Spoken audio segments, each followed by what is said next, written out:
गणित के विशेषज्ञ और बहुत ही अच्छे शिक्षाविद, सामाजिक व्यक्तित्व के धनी, इस विद्यालय के मुख्य अध्यापक आदरणीय श्री विजेंद्र पुनिया जी, सभी समादरणीय अध्यापकगण, एसएमसी के सभी सम्मानित सदस्यगण, उपस्थित ग्रामीण व प्रिय विद्यार्थियों, देखिए बड़ा अच्छा लगा आपके मध्य में आके।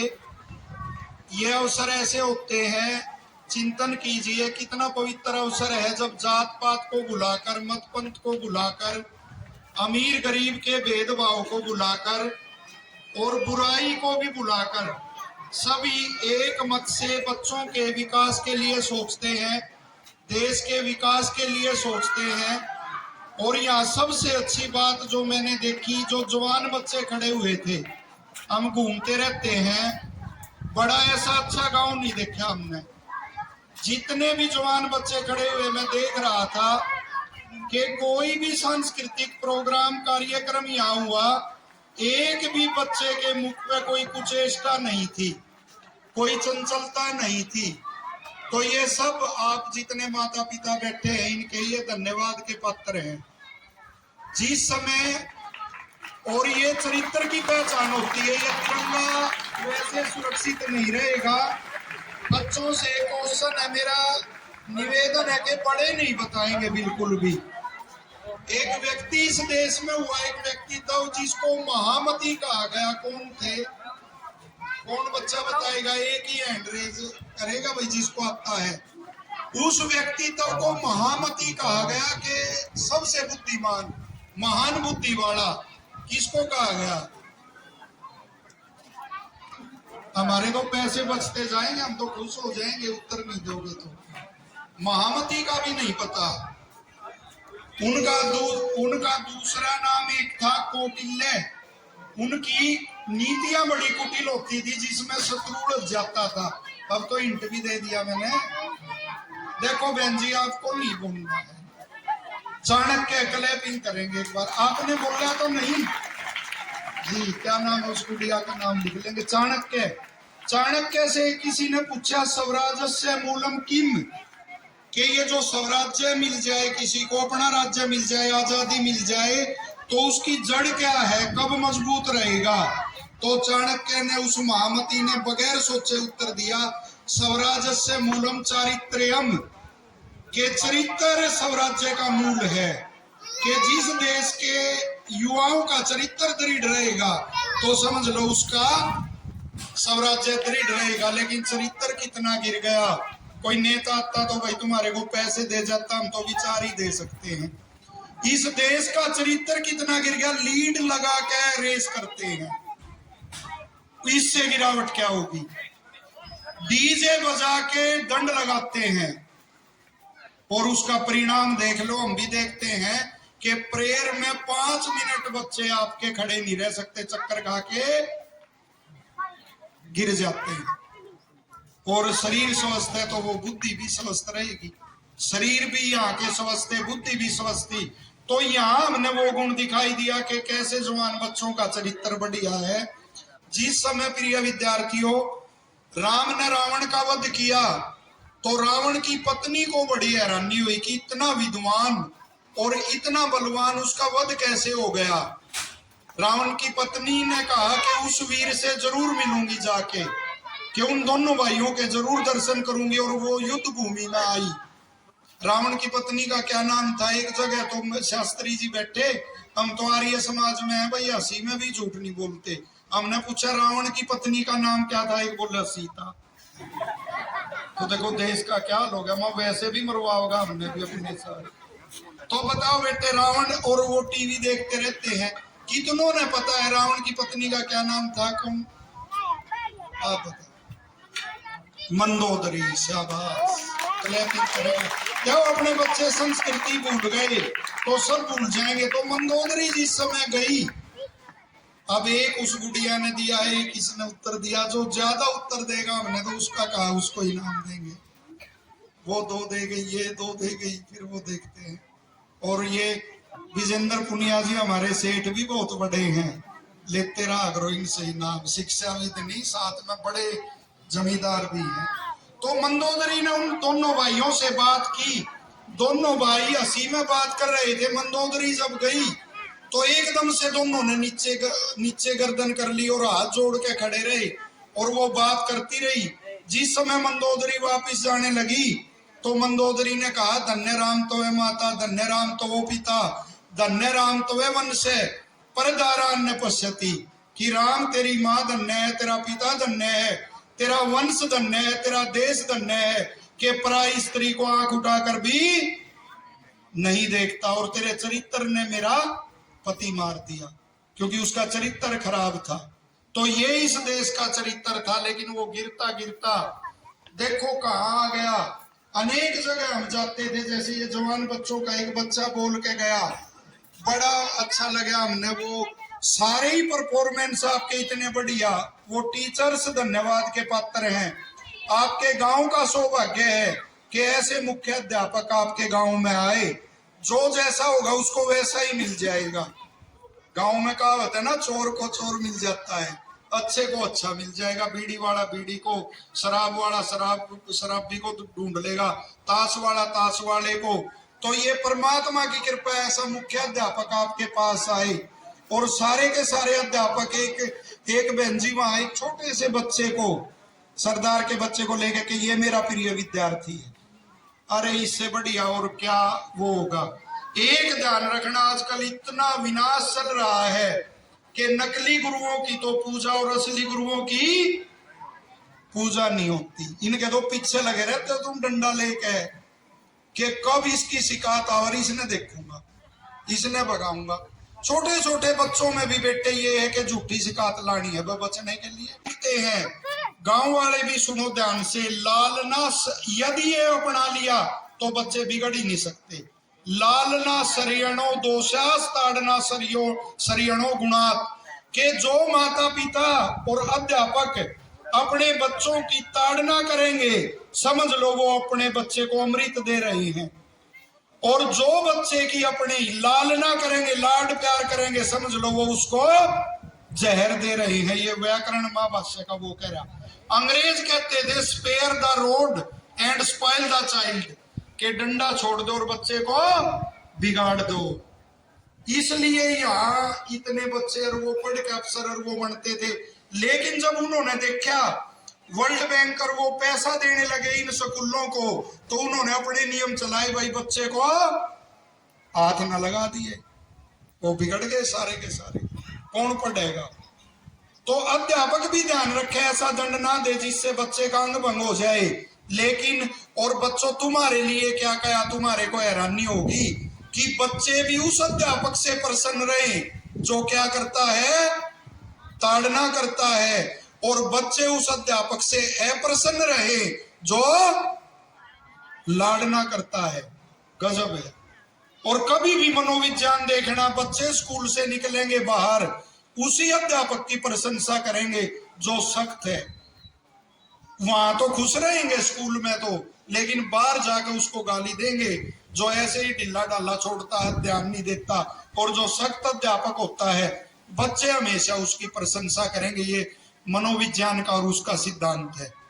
तो ये जरूर अपनाओ। दूसरा, मैं जब बाहर आया एकदम कुछ वहां एक दो इतना बढ़िया कार्यक्रम चल रहा हो, ऐसे वहां सूखे लगा देते। अच्छा, तुम्हारे में से कौन सा एक है, ये पंचायत बैठी हुई, उठ के कह दो कि बच्चों बीड़ी पियो, कह सकता है जी कोई? हैं? तुम क्यों पीते? देखो कितनी हैरानी की बात। और तुम भी इनकी जगह बैठे थे, एक दिन बैठे थे या नहीं जी? मना किया गया अध्यापकों द्वारा, लेकिन स्वयं पी रहे। एक जगह हम चले गए। ये कल्पना कभी मत करो, नशा ने इस देश को बर्बाद कर दिया। ये कल्पना, रंग रूप बिगड़ गए। मैं ऋषि दयानंद जी एक जगह लिखते हैं, खान पान बढ़िया रखो और अपने रंग रूप को अच्छा रखो। खान पान का भी इससे संबंध है। उजड़े उजड़े कुछ वो नहीं, कोई रौनक नहीं, कुछ नहीं। हमारे एक स्वामी ओमानंद जी थे, वो बताते थे ये सिगरेट किस बदमाश ने चलाई, कि विदेश में पति पत्नी का अलगाव हो जाता है एकदम से। तो जो महिलाएं अवसाद में चली जाती थी इस कारण, वो उस अवसाद को मिटाने के लिए क्या पीती थी? सिगरेट। तुम ये बीड़ी पी रहे, तुम वो हो क्या? तुम्हारा कौन सा तलाक होया है? तुम्हारा कौन सा लगाव होया है? वो खट्टी नहीं, वो मीठी नहीं, बस उसको पिए जा रहे। और एक जगह हम चले गए, हैरानी होगी बच्चों, अपने माँ बाप को हाथ जोड़ के मना लो। एक जगह हम गए, ये बैठते हैं ना शांति यज पे, ये क्या बोलते हो तुम, 13वीं आदि पे बैठते हैं, पल्लड़ बिछाते हैं। वहां हम गए, हमने कहा क्यों इसकी डेथ हुई, क्यों मर गया? उसने कहा जी कैंसर हो गया। और आने वालों के लिए वो बंडल रख रखे, और उस बंडल पे क्या छप रहा? कैंसर। मगर वो तो मर गया, आने वालों को भी तू ये पिला रहा है। इनके तर्क भी अजीब होते हैं। बोला जी वो फलाना मर गया, वो कौन सा बीड़ी पीवा था? मगर भले आदमी, बुखार मच्छर काटने से भी हो जाए है, बुखार ठंड से भी हो जाए है, बुखार गलत खान पान से भी हो जाए है, वायरस से भी हो जाए, कैंसर के भी एक कारण थोड़ी है। वो किसी उस कारण तो मर गया होगा, मत तू इसी तो मरेगा जब तेरे कैंसर हुआ। तो ये नशे को अपने उससे निकाल दो। तीसरा मैं बताना चाहता हूं, जातिवाद। बिल्कुल देखो, एक बार यहाँ मुंबई में झगड़ा हो गया, दंगे फसाद हो गए, और एक विदेशी परिवार रुका हुआ था। झगड़ा किस बात का था कि महाराष्ट्र वाले कहते थे मुंबई हमारी है, गुजरात वाले कहते थे मुंबई हमारी है। एक ऑस्ट्रेलिया का परिवार रुका हुआ, और उसके लड़के ने कहा पिताजी नीचे मनुष्य लड़ रहे हैं। उसने कहा बेटा ये मनुष्य को नहीं। उसने कहा और क्या है? बोले ये गुजराती और ये हमारा राष्ट्रीय, बोले मनुष्य तो है ही नहीं है, इनकी पहचान ये है। तो एक ही पहचान हमारी है बेटे, हम क्या हैं? मनुष्य। तो एक जब भी आजादी की लड़ाई लड़ी गई, थोड़ा सा समय और आपका लेंगे फिर, क्योंकि काफी देर से आप बैठे हुए, जब आजादी की लड़ाई लड़ी गई तो ये प्रश्न जरूर मेरा बताना। तुम कहते हो 1857 में लड़ी गई, 1857 से तो बहुत पहले, लगभग 2500-2600 वर्ष पहले लड़ी गई। जब यवन इस देश में आए तो एक आचार्य ने ये देखा कि ये तो देश बटा हुआ है, अलग अलग उनमें गणों में बटा हुआ है, इसको एक करना चाहिए और एक करके लड़ाई लड़नी चाहिए। और वो खुद ब्राह्मण कुल का था, और जिस लड़के को उसने तैयार किया उनसे लड़ने के लिए, वो पिछड़ा वर्ग में जन्मा हुआ था। और एक गुरु और शिष्य ने वो पूरी लड़ाई लड़ी और पूरे देश को एक कर दिया। उस गुरु और शिष्य का नाम क्या था, कौन बताएगा? और नाटक भी देखते हो, देखो कितना हिंट मैंने दे दिया। अरे वाह, बहुत बढ़िया। चाणक्य और चंद्रगुप्त, देखो दोनों ने मिलकर लड़ाई लड़ी और इस देश को, तो कौन किस जाति का था, कौन किस जाति का था, इसी तरह आगे चल के ये लड़ाई हम लड़ते रहे। आज यदि हम गाते हैं मराठों में, आगे चल के यदि मैं ये गाऊंगा, मराठे की कोई वीर गाथा गाऊंगा, तो मैं ये नहीं देखूंगा मेरी जाति क्या है। एक और ऐसा युवा तैयार हुआ, हल्का फुल्का, 60 किलो के करीब वजन और वो, और मुगलों की सत्ता को हिला कर रख दिया उसने अपने चरित्र के बल पे। कौन था वो मराठा, बताओ? ये है मुगल मराठों का यहाँ शिवाजी डोला था। मुगलों की ताकत को जिसने तलवारों पे तोला था, हर पर्वत पे आग लगी थी, हर पत्थर एक शोला था, बोली हर हर महादेव की बच्चा बच्चा बोला था, जहां रखी थी शेर शिवा ने लाज हमारी शान की, इस मिट्टी से तिलक करो ये धरती है बलिदान की। तो ये क्वेश्चन आपसे पूछा, ये तो आप भूल गए। फिर आगे एक चला, देखो अलग अलग जाति के अलग अलग वर्ग के लड़ाइयां लड़ रहे हैं। फिर एक राजपूताने में एक वीर उत्पन्न हुआ, और उसने अकबर को सोने नहीं दिया और अपने स्वाभिमान की रक्षा की, पूरे के पूरे देश की रक्षा की। कौन थे? कमाल है भाई, ये तो बिल्कुल बताना चाहिए था। राजपुताना में कौन उत्पन्न हुए जिसने अकबर के साथ टक्कर ली और अपने स्वाभिमान को नहीं झुकने दिया। अकबर के हाँ नहीं, बीरबल बेचारा कहाँ लड़ाइयां लड़ा। महाराणा प्रताप, वाह। फिर महाराणा प्रताप ने लड़ाई लड़ी और फिर अंग्रेजों के खिलाफ देखो वो लड़ाई लड़ने वाले वीर भगत सिंह, चंद्रशेखर आजाद, राम प्रसाद बिस्मिल सभी अलग अलग वर्गों से थे। और भगत सिंह अपने मित्रों के साथ मिलकर कौमी एकता के पर्चे बांटते थे कि के सारे हम नौजवान एक है। नौजवान सभा उन्होंने बनाई थी। तो इन 3 चीजों का ध्यान रखना अगर देश को उन्नत रखना है। एक तो नशा नहीं आपको करना, एक जातिवाद के उसमें नहीं उलझना, और तीसरा अपने चरित्र को मजबूत रखना है। तो जो भी चाहते हो वही निश्चित तौर पे आप बन जाओगे। ये थोड़ी सी बातें आपको बताई। और एक बार फिर कहता हूं कि आदरणीय विजेंद्र पुनिया जी ने जो ये एक कार्य संभाला है, यहाँ आप सभी सहायता करना। एक लोकोक्ति है, मेरे गुणों तुम मेरे शत्रु मत बन जाना। आजकल कोई गुणवान व्यक्ति होता है, वो कहीं कार्य करने लगता है और वो कार्य चमकने लगता है तो तरह तरह की बाधाएं देने वाले उसको उत्पन्न हो जाते हैं। लेकिन ये ध्यान रखना उसका स्थान फिर कोई नहीं ले सकता। उसको वहां से हटा तो सकते हैं, फिर वो स्थान नहीं ले सकता। तो इस गांव का कल्याण चाहते हो तो मिलकर ऐसे उत्तम अध्यापक आपको मिले। वो योगा का कैसे उन्होंने समझाया।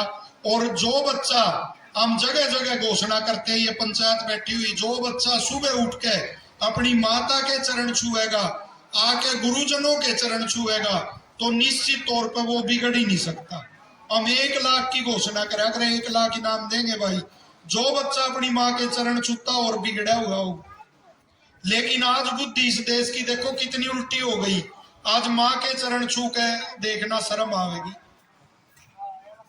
बाप के छू के देख लेना शर्म आएगी, और उसी माँ के सामने गुड़चड़ी पे दारू पी के नच रहे, फिर शर्म नहीं आ रही।